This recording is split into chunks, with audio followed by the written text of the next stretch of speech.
Arlington Public Schools has a long history of expecting excellence. The community also places a high value on providing students with a great public education, and as a consequence, more and more families are choosing to make Arlington their home because they know that their children will benefit from those opportunities. In the past 5 years, a new challenge has presented itself as our enrollment continues to rise at a record and unprecedented pace. We are also serving a more diverse student population that requires greater investments to ensure that all our students are successful. Historically, our community has committed to making sure that every child who aspires to excellence can achieve their goals, because that's who we are, a community that believes in the value of public education. This year's situation, though, is a little different, and the long-held community values about public education funding are being challenged. As enrollment grows, our operating costs continue to rise. Next year, we face a financial shortfall of almost $24 million. It's insurmountable unless more funding is allocated. Otherwise, the choices for closing our looming budget deficit are few. This fall, we've received a lot of stakeholder input and feedback and community suggestions for reductions. And I want to let you know why these ideas are not significant enough to help us close the gap we are facing. One issue that has been raised is around technology. This year's transition from computer labs to personalized learning devices was a result of redirecting budget funding for computer replacements. No new funds were used for this initiative. Eliminating our annual baseline technology funding will greatly reduce our ability to keep technology current in all of our schools and classrooms. Becoming more efficient.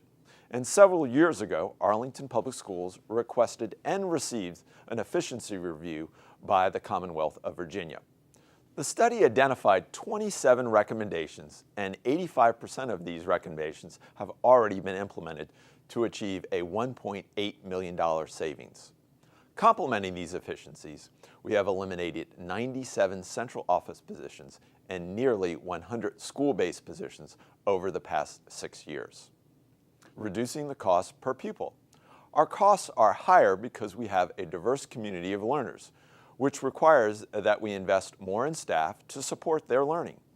Our community places a value on making sure we provide an outstanding education for all of our students. Finally, an idea has been passed along about freezing salaries and hiring. As we continue to grow, we are going to need to continue to recruit new staff for more schools. We also need to offer a comprehensive compensation package to keep the most talented and experienced professionals on our team. I recognize that the quality of our staff and teachers is a direct reflection on the high quality of education our students receive. Right now, we're in the process of developing the budget for next year. And while I mentioned earlier that we do need to make reductions, these examples are only for consideration to close the gap we currently have. One idea that is consistently talked about is increasing class size. If we were to increase class size by 1 student, the savings we would realize would be $4.2 million. Others have suggested increasing class size by 2 students at a savings of $7.7 million. Deferring our plans to eliminate early release Wednesdays at least 4 elementary schools, the savings that we would realize here would be approximately $2.1 million. Reducing summer school offerings could save from $300,000 to $3 million, depending on how the program is reduced. Cutting regular school maintenance at a cost of $3 million, as well as not providing staff with compensation increases at a savings of $8.7 million. Cutting technology investments, which would be an additional savings of $1 million. Another option is to discontinue offering a full range of high school classes for adults, which would save $1 million. Further reducing services to schools by cutting some central office services would also save an additional $2 million. None of these are choices that I or you want to make.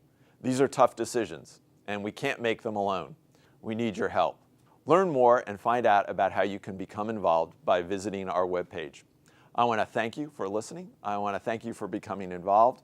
This is something that's important to the future of our children and our community, and it's an investment that Arlington has made for decades in public education. It is a strongly held value and something that we must continue to support, not only next year, but into the future.